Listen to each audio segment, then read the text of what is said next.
Selamat datang kembali di penelusuran mendalam kita. Hari ini kita mau bongkar bab 5 dari buku The Storyprenneur's Playbook. Judulnya Ujian dan Godaan. Ini fase yang krusial banget loh dalam perjalanan seorang wirausaha. Di sini nih daya tahan, kreativitas, bahkan integritas kita itu benar-benar diuji. Iya, betul sekali.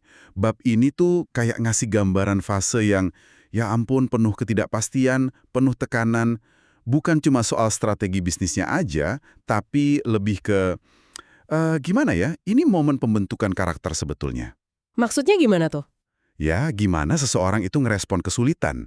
Mau itu datangnya dari tim, dari pasar, keuangan, atau bahkan dari diri sendiri. Nah, respons itu yang seringkali nentuin arah perjalanan dia selanjutnya. Jadi ini bukan sekedar rintangan biasa, tapi ujian yang fundamental banget. Oke. Dan kita akan lihat ini lewat kisah-kisah nyata para founder di buku ini ya. Mulai dari tantangan yang paling dasar, soal kemanusiaan. Nah, ini dia. Aspek manusia. Mengelola orang, dinamika tim, hubungan antar pendiri, wah bahkan sampai kejadian tak terduga yang menyangkut nyawa. Ada cerita yang cukup menyentuh ya dari Nitin Babel, salah satu penulisnya. Oh iya, yang soal anggota timnya itu ya? Ya, anggota tim marketing Niki IA, usianya baru 23 tahun, meninggal mendadak karena serangan jantung. Itu pasti pukulan berat banget ya. Banget. Dan Nitin waktu itu umurnya baru 27, dia harus dia harus ngurusin semua hal darurat. Rumah sakit, polisi, ngabarin keluarga. Sekaligus dia harus jadi sandaran buat timnya yang lagi shock. Wah, itu peran yang jauh banget di luar CEO biasa ya. Dia harus bisa jadi pengayom dadakan gitu. Kalau jadi founder, itu ya bisa nangis juga gitu. Iya, ini nunjukin kapasitas kepemimpinan yang diuji di level yang sangat personal.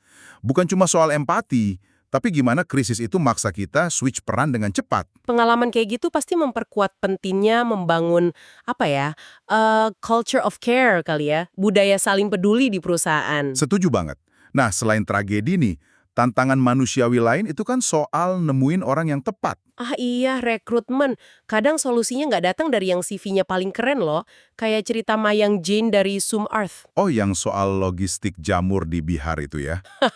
Menarik tuh. Iya, dia rekrut pakar supply chain dari IIT, malah nggak ketemu solusinya. Coba tebak, solusi justru datang dari siapa? Dari siapa tuh, penasaran juga?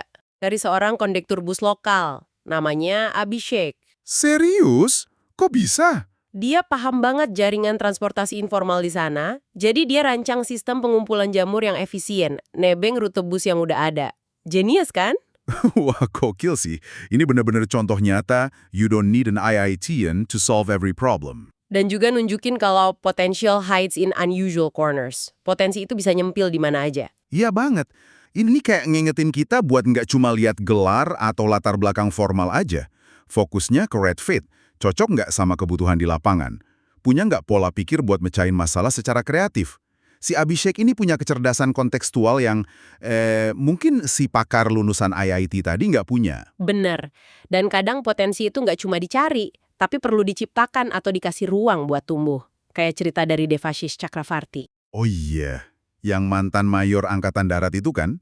Gimana ceritanya? Dia punya staff tech support, namanya Noble Mavely. Nah, si Noble ini dikasih kesempatan buat ikut bantu pengembangan produk, jadi volunteer gitu. Ternyata inisiatifnya luar biasa, belajar cepet banget. Terus gimana akhirnya? Ujung-ujungnya dia jadi head of product, bahkan co-founder loh. Ini yang disebut situational entrepreneurship, kewirausahaan yang muncul karena dikasih kesempatan pada situasi yang tepat. Keren banget. Kuncinya berarti ada di pemimpinnya ya. Jeli, ngelihat potensi, dan berani ngasih kepercayaan. Fokus ke kekuatan orangnya, bukan jabatannya. Tapi jadi pemimpin kan nggak berarti selalu kuat ya. Pasti ada ragu-ragunya juga. Panindra Sama, pendiri Redbus itu, dia bahkan sempat mau nerah loh di masa-masa awal yang sulit. Nah, ini penting nih. Buku ini bilang, a leader is allowed to have doubts. Bagu itu manusiawi banget. Ya, dan buat Fanindra untungnya ada co-foundernya, Sudhakar Pasupunuri, yang dukungannya itu nggak goyah sama sekali. Itu yang nyelamatin dia. Nah, ini lagi-lagi nunjukin betapa krusialnya milih co-founder yang tepat. Bukan cuma soal skillnya saling melengkapi, tapi lebih ke kesamaan values, pola pikir, bisa saling dukung secara emosional nggak? Iya, kerangka dari Nihal Ahmed di buku ini juga nekenin soal kecocokan temperamen. Co-founder itu kayak teman seperjuangan pas lagi badai, bukan cuma rekan kerja biasa. Betul, fondasi hubungannya harus kuat. Tapi ada juga nih sisi gelap kalau terlalu terikat sama bisnis. Namanya identity crisis atau krisis identitas, dialami sama Shishir Modi dari Niki.ai. Gimana tuh maksudnya krisis identitas? Jadi identitas dirinya itu udah lebur banget sama startupnya, sampai-sampai kalau ada kegagalan bisnis, misalnya karyawan resign atau ditolak investor, dia ngerasa itu kayak penolakan terhadap dirinya secara personal. Wah, berat itu pasti ya. Dampaknya gimana? Ya, stres emosional pastinya. Terus jadi susah misahin keuangan pribadi sama perusahaan, ngerasa bersalah kalau ambil gaji, bahkan sampai ngorbanin hubungan keluarga. Ada cerita sedih soal neneknya di buku itu. Ini jebakan yang umum banget buat founder yang passionnya tinggi ya. Makanya penting banget jaga batasan yang sehat antara diri pribadi sama bisnis. Founder yang seimbang, mental dan finansialnya, itu cenderung bisa bikin keputusan lebih bagus loh dalam jangka panjang. Setuju. Nah, ngomongin semangat juang nih, usia kayaknya bukan halangan ya. Ada Sangetek Saksena. Oh iya, Sangete Saksena, inspiratif banget dia. Gila, semangatnya luar biasa sih. Ini bukti nyata kalau hustle and network, even in your 50s, itu beneran bisa. Kemauan belajar sama bangun relasi itu aset penting, nggak peduli umurnya berapa. Bener banget. Pengalaman hidupnya malah jadi kekuatan kayaknya ya. Nempah ketahanan sama soft skills. Iya, tapi semangat pendiri yang kuat gini, yang disebut founder spirit, itu bisa jadi pedang bermata dua juga loh. Maksudnya gimana tuh? Kayak contohnya Nihal Ahmad. Karismanya dia itu jadi kekuatan besar di awal. Tapi pas mau scaling, mau gedein bisnis, itu jadi tantangan. Kenapa? Karena susah diduplikasi. Oh iya bener juga. Bisnisnya jadi terlalu tergantung sama energi personal dia ya? Nah, itu dia. Makanya solusinya, kayak kata Ankit Jain dari GD Partners, itu bet on culture rather than just abilities. Bangun kultur yang kuat, yang bisa memberdayakan banyak orang, jadi nggak cuma ngandalin satu sosok aja. Masuk akal. Dan terakhir nih di aspek manusia ini soal integritas. Ada Biswapati Sarkar dari Posyompa Pictures. Ya, yang terinspirasi Jiro Dreams of Sushi itu ya. Heeh. Dia nolak etos pokoknya harus gede atau gagal. Dia lebih milih kualitas, etika kerja yang baik, sama kebahagiaan timnya. Buat dia, conduct counts for everything. Cara kita berbisnis itu cerminan nilai diri kita. Keren. Menunjukkan kalau sukses itu nggak harus selalu soal valuasi gede ya. Iya, jadi jelas banget ya, tantangan dari sisi manusia ini kompleks dan berlapis banget. Mulai dari empati pas krisis, nemuin potensi tersembunyi, ngelola keraguan diri sendiri, jaga identitas, sampai mempertahankan integritas. Betul. Banyak banget lapisannya. Pak kita nerima pendanaan. Oh iya, contohnya? Kayak Nitim Babel tadi. Dia cerita gimana rasanya pas didanai sama sosok sekelas Ratan Tata. Itu bukan cuma soal dapat uang, tapi lebih ke dorongan moral yang luar biasa. Validasi gitu.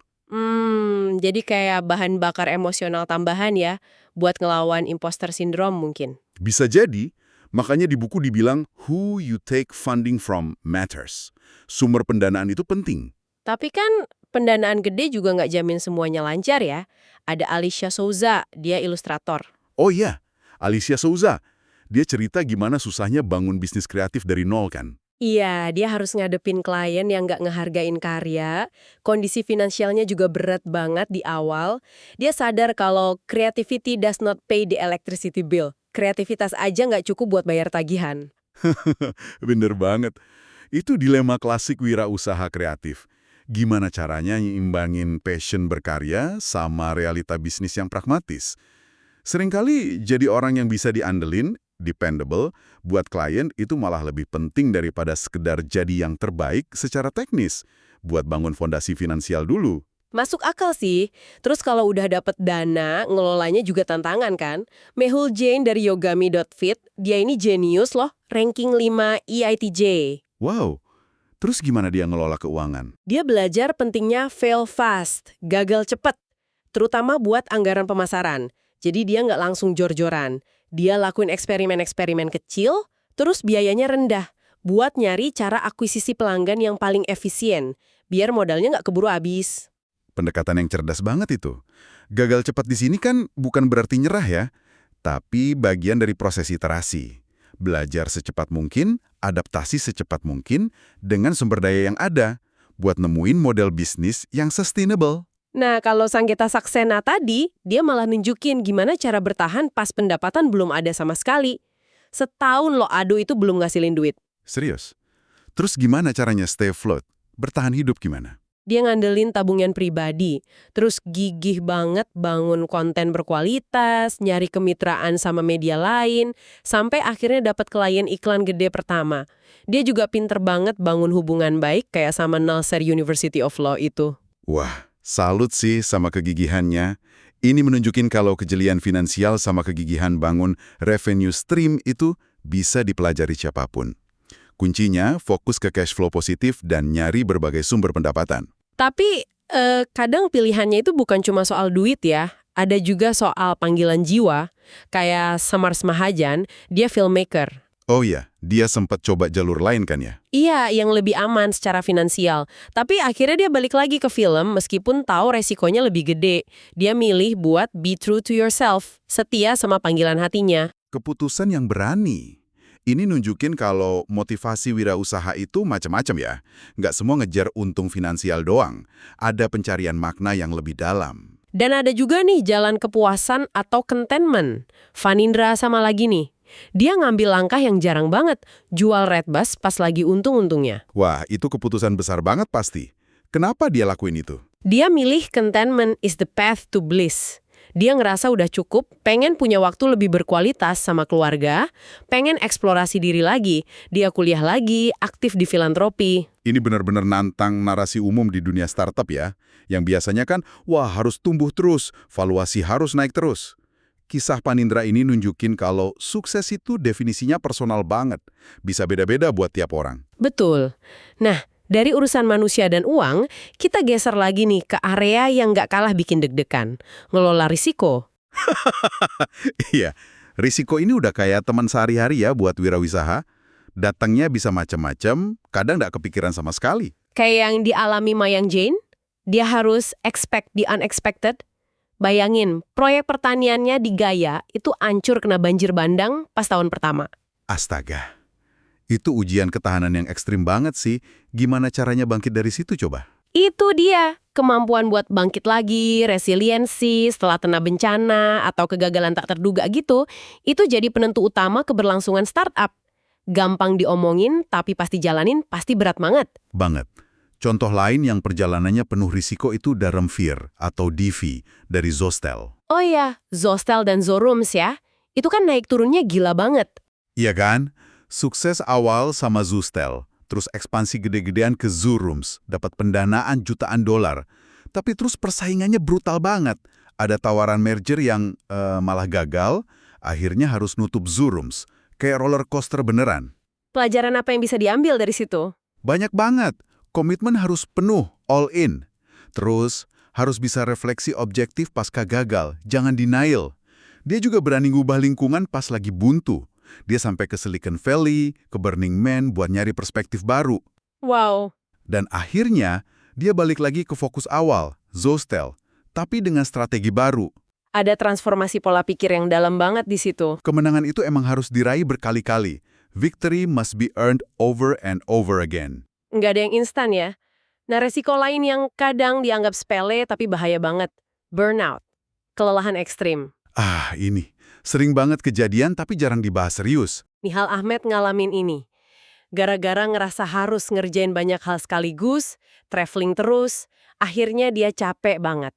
Terus gimana dia ngatasinnya? Dia sampai harus bikin strategi personal buat dirinya sendiri. Bikin jadwal istirahat yang spesifik, punya official cheerleader katanya, orang yang tugasnya nyemamatin dia, terus bangun brain trust atau dewan penasihat pribadi, bikin daftar kebutuhan mingguan buat dirinya. Wah, detail banget ya strateginya. Ini penting banget loh. Burnout itu bukan tanda lemah, tapi sinyal kalau batas diri kita udah terlampaui. Buat Anda nih para pendengar, penting banget buat proaktif ngenalin tanda-tandanya di diri sendiri atau di tim. Bangun sistem pendukung sebelum telat. Jaga diri itu bagian dari strategi bisnis jangka panjang, serius deh. Setuju banget. Nah, terakhir nih, kita singgung ujian yang seringnya nggak kelihatan tapi dampaknya bisa ngerusak banget. Menghadapi bias. Bias. Ini isu sensitif tapi penting. Contohnya, Timnya Nitin Bubble pernah nolak kandidat teknis yang bagus banget. Gara-garanya apa? Cuma karena permintaan gajinya dianggap nggak pantas sama salah satu anggota tim cowok. Alasannya, si cowok ini nggak mau kalau gaji si kandidat cewek ini lebih tinggi dari istrinya. Ya ampun, itu jelas banget bias gender sama ego pribadi ya. Terus gimana keputusan akhirnya? Nitin tetap nolak si kandidat. Keputusan sulit, tapi dia prioritasin kultur perusahaan yang sehat, yang basisnya kesetaraan dan respek, daripada cuma dapat skill teknis jangka pendek, tapi ngerusak kultur. Keputusan yang tepat menurut saya. Fondasi kultur itu penting banget buat jangka panjang. Terus ada lagi Sangetha Saxena, dia cerita gimana dia terus-terusan ngadepin the shadow of bias gender selama karirnya di jurnalisme pertahanan.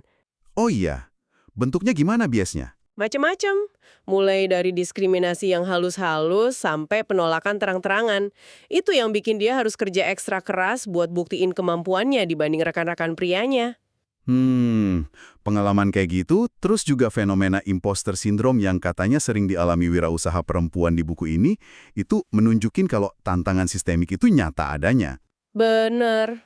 Tapi menariknya, seringkali justru pengalaman ngadepin bias ini yang jadi api yang menempa kekuatan sama ketahanan yang luar biasa. Mereka jadi belajar navigasi dunia yang nggak selalu adil ini dengan cara yang unik. Iya juga ya. Jadi kalau kita rangkum nih, fase ujian dan godaan ini bener-bener nguji wirausaha dari segala sisi ya. Manusia, finansial, risiko, bias, semuanya nyampur jadi satu. Tepat banget. Fase ini tuh kayak kawah candra di muka kalau istilah Jawanya ya, tempat pengemblengan yang sesungguhnya. Di sini transformasi terdalam sering terjadi. Maksudnya gimana transformasinya? Ya, para pendiri itu diuji habis-habisan, dipaksa bikin pilihan sulit. Dan seringkali versi lama diri mereka itu kayak mati gitu, terus lahir lagi jadi individu yang mungkin lebih bijak, lebih tangguh, dan lebih nyambung sama tujuan sejati mereka. Wah, dalam ya maknanya. Jadi ini bukan cuma soal bangun bisnis, tapi juga bangun diri sendiri di tengah tekanan itu. Kisah-kisah dari bab 5 ini benar-benar nunjukin dimensi personal dari kewirausahaan ya. Iya banget. Dan mungkin sebagai penutup nih, ada pertanyaan buat Anda renungkan. Dari semua ujian dan godaan yang kita bahas tadi soal manusia, uang, risiko, atau bias mana sih yang paling Anda rasakan relevan sama tantangan yang lagi Anda hadapi sekarang? Entah dalam peran Anda di pekerjaan atau dalam perjalanan pribadi Anda. Menarik. Dan coba pikirin, gimana caranya Anda bisa mulai ngelihat tantangan itu bukan cuma sebagai penghalang aja, tapi sebagai potensi katalis gitu. Pendorong buat pertumbuhan dan transformasi diri Anda ke depannya. Pertanyaan reflektif yang bagus banget buat dibawa pulang. Semoga kajian mendalam kita kali ini ngasih Anda perspektif baru ya, buat menghadapi ujian dan godaan dalam perjalanan Anda sendiri. Terima kasih banyak sudah menyimak, sampai jumpa di eksplorasi kita berikutnya.